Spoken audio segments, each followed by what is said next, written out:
हमारे बहादुर कायद की बहादुर बेटी आ रही है और माजी की तरह इंशाल्लाह उनका इस्तकबाल उनकी शयान शान होगा। और गुजरांवाला में फ्लैक्स बोर्ड जो है वो आज से वो गुजरांवाला की जो आसमान की छतें हैं वो रंगीन होंगी। इस दफ़ा सबसे अहम मैं आपको बात बताऊं, जो सिटी यूथ विंग की सदारत है वो शुएब भट्ट साहब के पास है और शुएब भट्ट साहब को इस ऑर्गेनाइजर कमेटी जलसे का चेयरमैन भी बनाया गया है।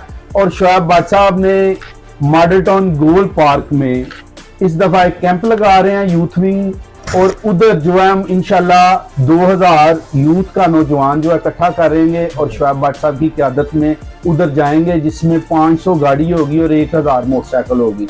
इधर इंशाल्लाह गुजरांवाला नून लीग का घर था, किला था, कल भी था, आज भी है। इसमें कोई शक नहीं कि महंगाई जरूर है, लेकिन महंगाई की असल वजह भी तो ये पीटीआई वाले थे। इनकी वजह से आज हमें ये दिन देखना पड़ रहा है।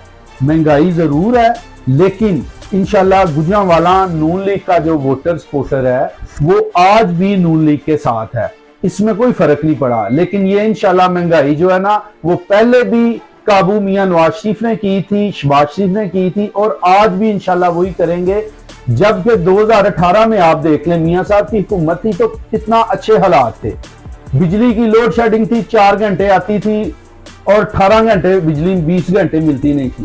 वो मियां साहब ने जीरो किया था, वो लोड शेडिंग का खात्मा किया। इंशाल्लाह अब भी जो है ना मियां मोहम्मद नवाज शरीफ की क़यादत में पाकिस्तान आगे बढ़ेगा और तरक्की की राह पे गामज़ान होगा इंशाल्लाह।